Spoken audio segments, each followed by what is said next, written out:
Classes के official YouTube channel में आप लोगों का स्वागत है। हम लोग आज प्रत्यास्थता जो चैप्टर है उस चैप्टर का एक क्विक रिवीजन देखेंगे। चैप्टर स्टार्ट करते हैं।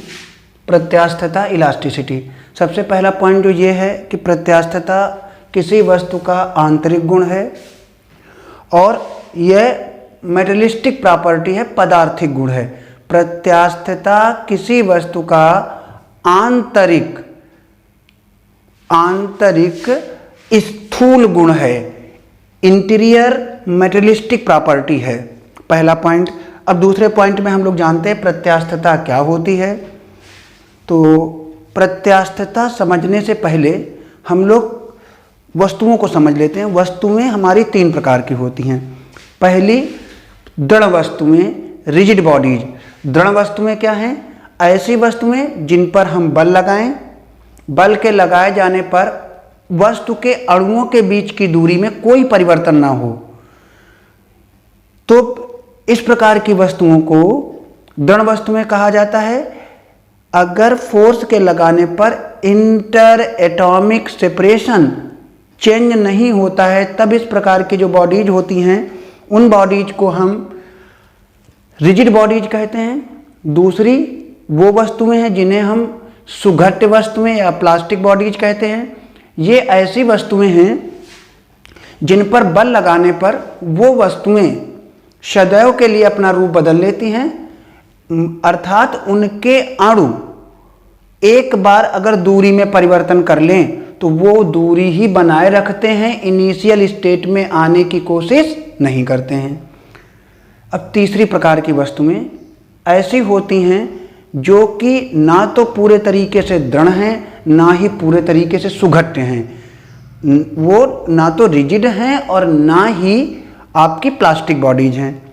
उनमें कैसा गुण होता है? उन वस्तुओं में एक ऐसा गुण पाया जाता है जिसके कारण कि जब हम उन पर बल लगाते हैं तो उस वस्तु का रूप अथवा आकार अथवा दोनों बदल जाते हैं और जैसे ही बल हटा लेते हैं वो वस्तु अपनी प्रारंभिक अवस्था में वापस लौट आती है। इस गुण को, जिस गुण के कारण वस्तु अपनी प्रारंभिक अवस्था में लौटने का प्रयास करती है, उस गुण को ही हम प्रत्यास्थता या इलास्टिसिटी कहते हैं।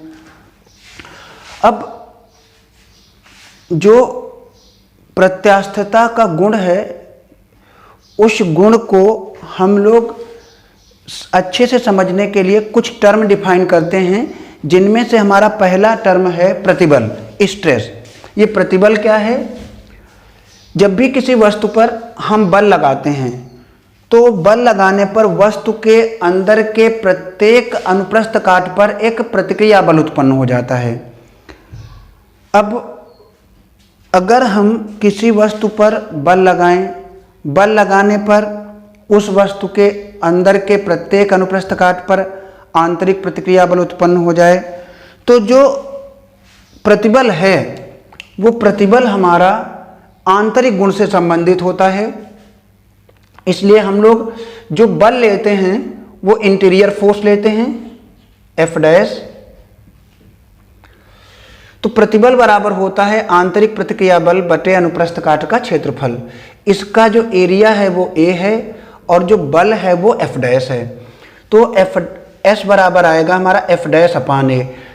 आंतरिक प्रतिक्रिया बल का मान हमेशा बाह्य बल के मान के बराबर होता है, तो F डैश को हम F लिख लेंगे। तो S बराबर आया F अपान A।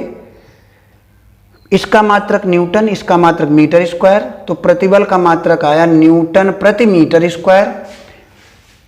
बल की विमा आती है ML_T-2 और लंबाई की L2 पावर एडजस्टमेंट करते हैं, विमा बनी ML-1T-2।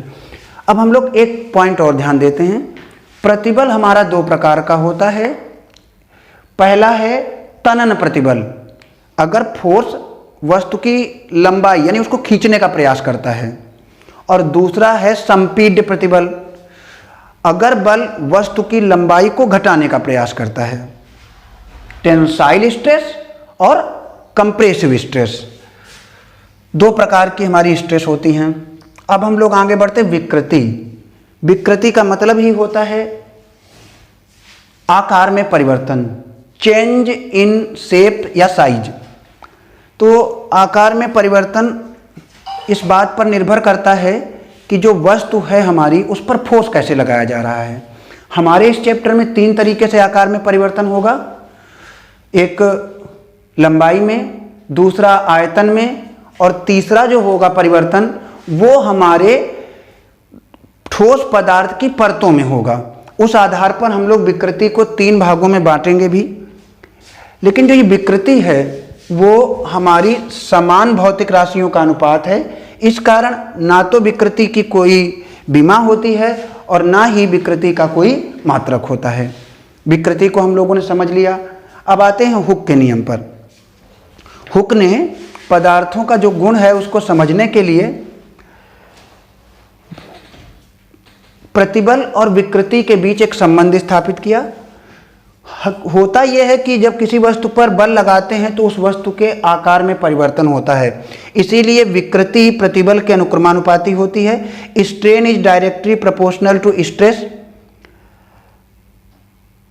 जो प्रतिबल और विकृति का अनुपात है, स्ट्रेस और स्ट्रेन का जो रेशियो है वो पदार्थ के लिए कांस्टेंट होता है और पदार्थ की विमाओं पर निर्भर नहीं करता।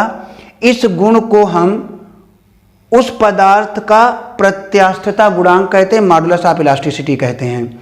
ध्यान से समझना, जो प्रत्यास्थता गुणांक है, मॉडुलस ऑफ इलास्टिसिटी है, ये वस्तु का आंतरिक गुण है। ये वस्तु के पदार्थ पर निर्भर करता है, मटेरियल ऑफ बॉडी पर डिपेंड करता है। ये इस बात पर निर्भर नहीं करता है कि उस वस्तु की लंबाई चौड़ाई कितनी है। जो हमारा प्रत्यास्थता गुणांक है इसका मात्रक भी न्यूटन पर मीटर स्क्वायर है और इसकी विमा भी ml-1 t-2 है।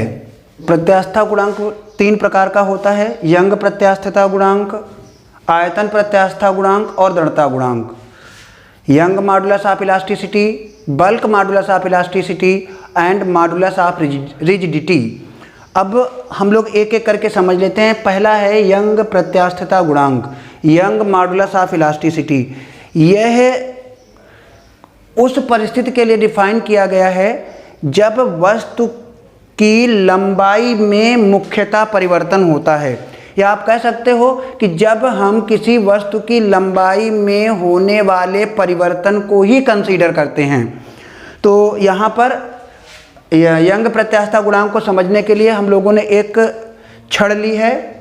छड़ के एक सिरे को दृढ़ कर दिया गया है और दूसरे सिरे को मुक्त रखा गया, फ्री रखा गया है। छड़ की प्रारंभिक लंबाई कैपिटल L है और छड़ के अनुप्रस्थ काट का क्षेत्रफल क्रॉस सेक्शनल एरिया का मान कैपिटल A है।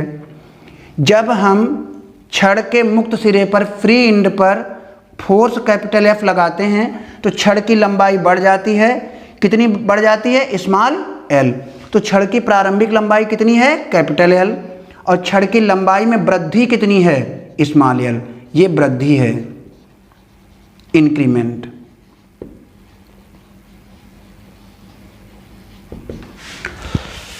अब मुख्यतः छड़ की लंबाई में ही परिवर्तन हो रहा है, इस कारण से प्रतिबल को अनुदैर्ध्य प्रतिबल और विकृति को अनुदैर्ध्य विकृति कहा जा रहा है। मेनली जो चेंज है हमारे गिवन ऑब्जेक्ट में वो लेंथ में हो रहा है। इसी वजह से जो स्ट्रेस है उसे हम लॉन्गिट्यूडनल स्ट्रेस कह रहे हैं और जो स्ट्रेन है उसे हम लॉन्गिट्यूडनल स्ट्रेन कह रहे हैं। अनुदैर्ध्य प्रतिबल और अनुदैर्ध्य विकृति का अनुपात ही यंग प्रत्यास्थता गुणांक कहलाता है। The ratio of longitudinal stress and longitudinal strain is called young modulus of elasticity। Young modulus of elasticity को हम y से रिप्रेजेंट करते हैं। y इक्वल टू आएगा stress upon strain, stress f upon A, strain small l upon capital L। ये capital L ऊपर चला गया बेटा, F L upon A L.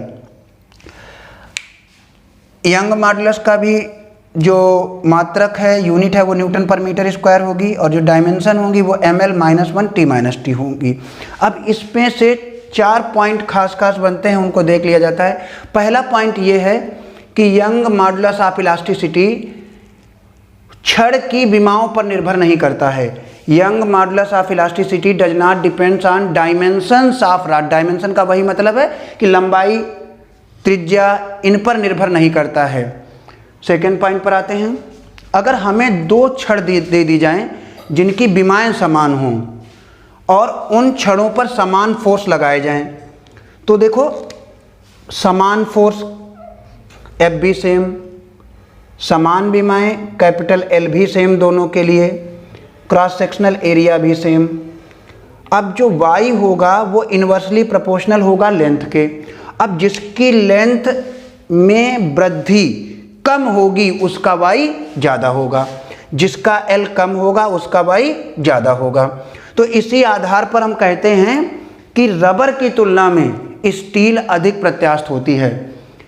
Steel is more elastic than the rubber because there is small change in steel in comparison to rubber. Next point पर आते हैं। इसमें अगर किसी भी भारी छड़ को ऐसे ही लटका दें तो उसमें अपने भार के कारण वृद्धि हो जाएगी।